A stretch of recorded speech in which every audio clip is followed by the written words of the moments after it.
As the TV and film industry regain their footing and rebound after COVID, actors need to be ready for those new projects on the horizon. How are you getting ready? How are you setting yourself up for success?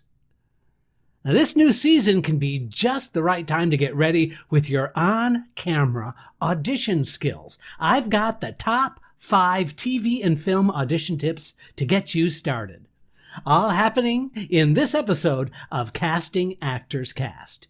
Insights for actors from a casting director. That's me, Jeffrey Dreisbach.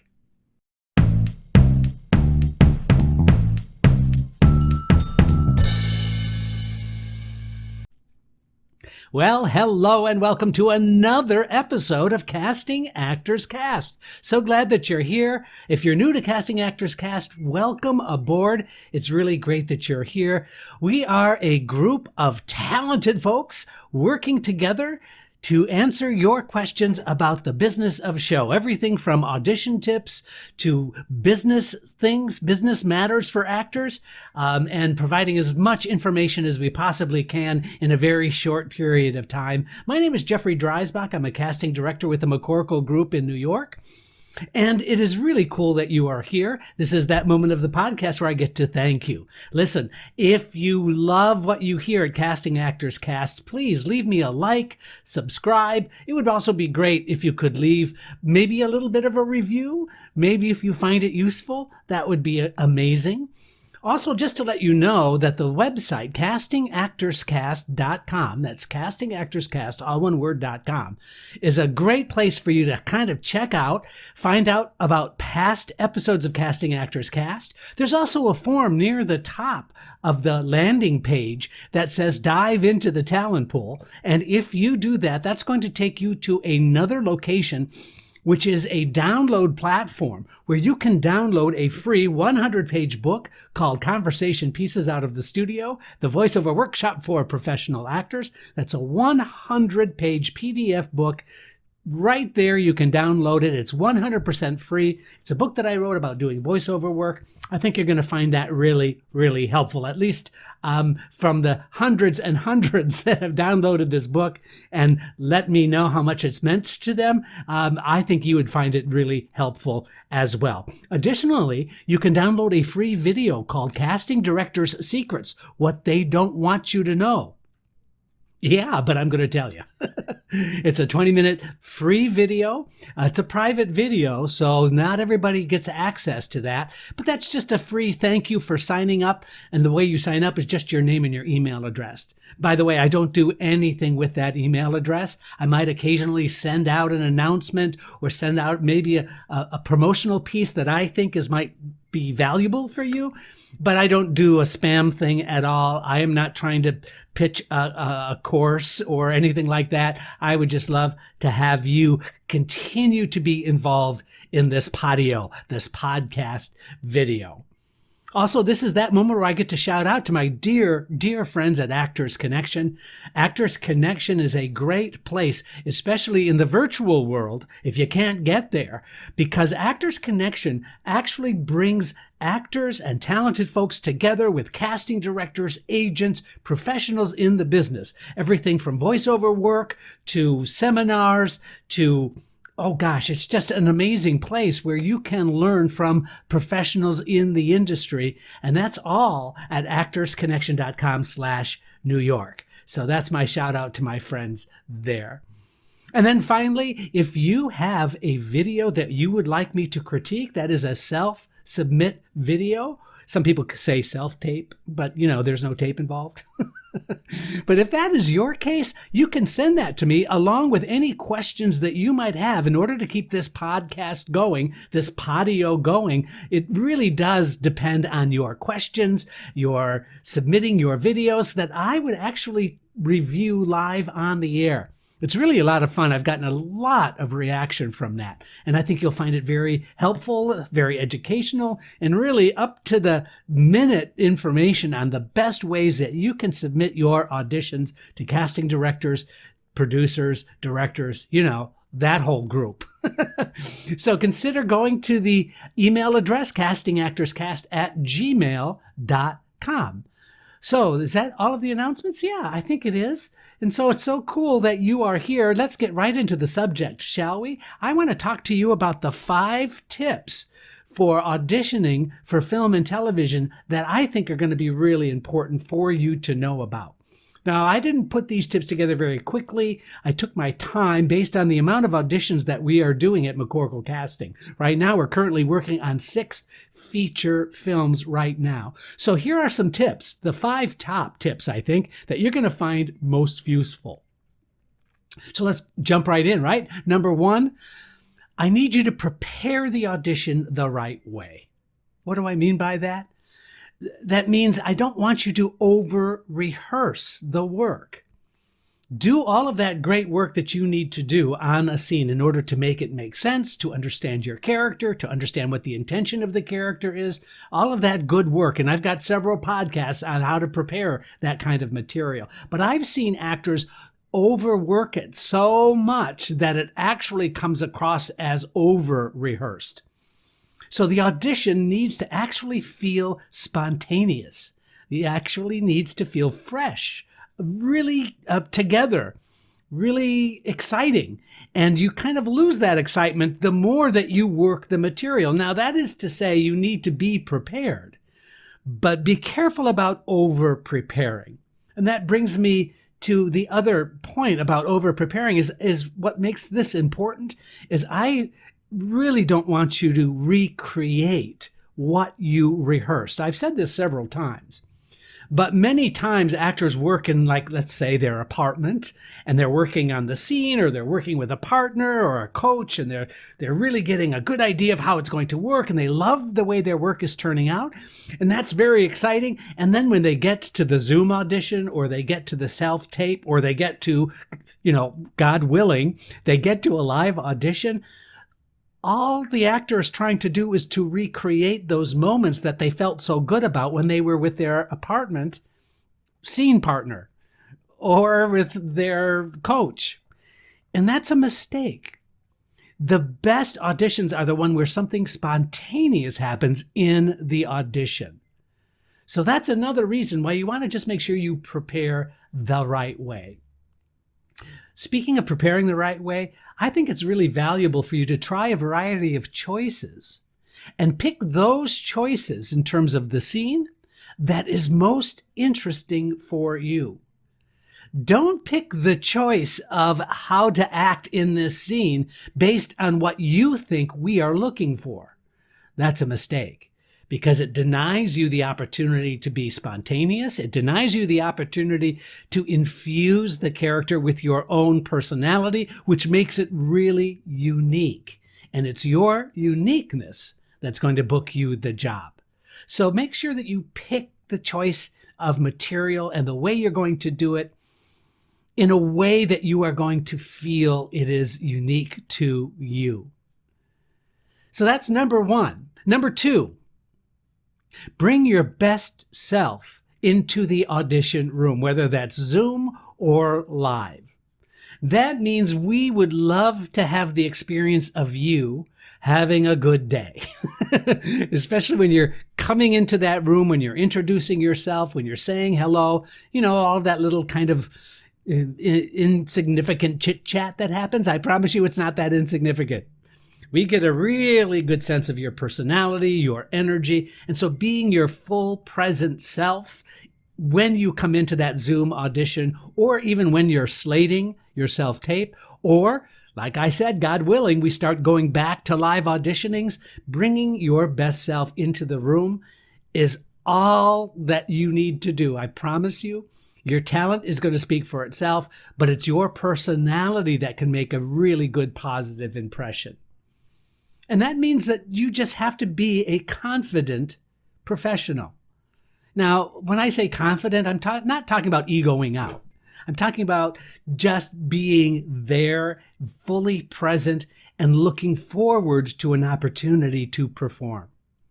That's what I mean by being a confident professional. Another thing that you can do for yourself is really, when you're meeting these people for the first time, it's a great idea to engage with real interest the people that you are meeting. If you take a genuine interest into the others in the room, you're going to find that the energy is so much more positive. It feels so much more like, and I mean this in a good way, an event.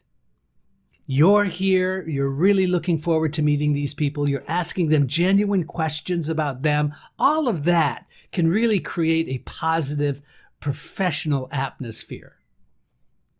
The other thing about that, bringing your present self, bringing your best self into the audition room, additionally, I don't want you to try to control the outcome. In other words, if your goal is, I'm just going to impress them with my stunning personality, then you're losing out on opportunities to have a reasonable, honest exchange with the other people that are in the room. So you really want to be careful about controlling the way you want that audition to go. Let it evolve. Let it just be what it is. So number 3, that's 1 and 2. This is number 3. So we're making a lot of progress here, don't you think? It's important that you make sure that you are supported in a technical way. Make sure you are supported in a technical way. What I mean by that is your setup. Especially if you're doing a Zoom audition or even a live audition, what I mean by technical way, clearly you want to make sure that you're wearing the right clothing when you're doing a live audition. I've got all kinds of videos about what to wear at an audition, but now it's important that you consider what you're wearing in the Zoom environment. For example, I'm a big fan of really nice, solid jewel tones in terms of your wardrobe when you are auditioning. Heavily patterned material or lots of jewelry or excessive makeup are all things that can potentially turn us off. So be very, be true to yourself, of course. That's really the most important thing. But also you want to be objective about what you are wearing and how you're presenting yourself. Now, also, additionally, technical matters mean the sound and the lighting. Do you have a lavalier microphone that you're using for your Zoom auditions? If not, come on, people, it's a $20 item that you can get on Amazon, and it plugs directly into your device, and the sound quality is excellent. Lavalier microphone. Also, what I mean by technical, a script and sides. That the script and sides are prepared for your benefit. Now, if you are in Zoom, for example, then you might want to print out your script and sides, put it in your eye line where your audition is taking place. And I think that's going to really help us evaluate you as an actor in a much better way than if you're holding your sides and you're looking down at your sides and then looking up and then looking down and then looking up. It really can be a distracting thing. So really be careful about that. So if you're in a Zoom environment, why not put up your sides on your camera eye line and act to the sides if you can? By the way, it's a skill thing that you do that well. A lot of times people have a hard time of looking at a script and pretending it's another human being. So that might be something you need to spend a little time practicing, rehearsing, just to make sure it looks really natural for you. Also, and I mean this for a live audition as well as a Zoom audition, I have seen too many issues happening still with your script being put on a tablet. The thing about a tablet, although it's great that you have a tablet, you have the technology, that's wonderful, but sometimes you're losing your place. Sometimes you have to swipe up or swipe down to try and get your place back if you miss where you're reading. It can be really kind of a pain and distracting. So be careful about using a tablet for your script or material, whether it's live or in a Zoom or a self-tape, because that brings up its own set of issues, I think. So just be careful about that. All right, let's move on to number 4 out of the 5 best audition tips for film and television. Number 4, if given an adjustment, you need to process the information correctly. Now that means if a director or a producer or a casting director says, that was great, let's do it this way, or could you do it with this point of view in mind? Really take a moment to process that information. How do you do that? Well, first of all, you really listen to what the adjustment is. What are they actually asking you to do? I think too many times in our nervous excitement, actors are so anxious to show that they're smart, or they're so anxious to show that they get it, that they really don't take the moment to reflect on what was just given them, helping them process it. So take your time and understand that you need to reflect. Take a minute. Think about that adjustment, and then you're going to be in a much better, more confident place to do the request. The other thing that I think actors don't do enough of, and I think this is important, is if you're given an adjustment, just repeat the adjustment back to the director or producer or casting director. Just say, in other words, what you would like me to do is fill in the blank, whatever that adjustment was. Simply repeating that information back to that producer or director, several things happen in that moment, not the least of which is that you are showing me that you're really smart at listening and that you really get what that direction is. Number two, it's really a great clarification. You get clarified. Maybe that director has a little bit of a hard time saying exactly what they mean. So you get additional information and clarification on what that person is looking for. So those are two really good reasons why just repeating back the adjustment can be really a great way to make a good impression, but also for you to absorb that information and make it work in the audition. Also, this is a great note, I think. Please do your best to show confidence with the adjustment, both before you do it and then after you do it. I see so many times, I see actors after they make the adjustment and they do a really good job, they kind of like, oh, I don't know if that really worked or not. It's almost like they feel like they need to be sort of to play humiliated. More like playing humble than humiliated. They're just like, oh, I'm not sure if that was really good or not. And I'm thinking to myself, that was fantastic. Why would you pretend, or why would you feel that wasn't successful? My suggestion is to show confidence when that adjustment is being made. Feel good about that. Simply smile and say, did that feel right for you? Because that felt right for me. You don't have to really say that, but you can feel that. And when you do that, that level of confidence is something in a positive way we will just be so attracted to. We love that sense of self, that sense of confidence that you have. Simply being insecure because you're trying it a different way is not necessarily a good default setting for you to make. And finally, of our 5 tips, the last tip I want to make for the best film and television auditions, please make a clean exit with gratitude. When the audition is over, make it a thank you. Thank you always work, by the way. Thank the reader, if there's a reader. Thank the casting assistant. Thank the casting director. Thank the producer, the director. Just make a moment of just saying showing how much you appreciate that opportunity. And then leave. Thank you so much. That was great. See you next time. Bye-bye. And that meeting in person or on Zoom in a very clean, simple way. Leave an impression about you had a good time, you don't want to take up more time, and I'm out of here. That kind of a clean exit is really powerful. Again, it makes a statement about your own level of confidence as an actor, but it also is sensitive to our timing and our situation we find ourselves in. Maybe, we're running behind, or, situationally, there are other things taking place. Just a clean exit doesn't muddy those waters and leaves us with an excellent, great impression about you. And then after that audition, make sure that you make a note about what you did. This is a great tip, by the way. So that when you leave the audition, you write down what the adjustment was. If they gave you an adjustment, you write down the choices that you made, because you know what? That callback might be 2 weeks away. And you really might not remember exactly what you did at that audition. So make a few notations to yourself about what you did. You're going to find that to be so helpful overall.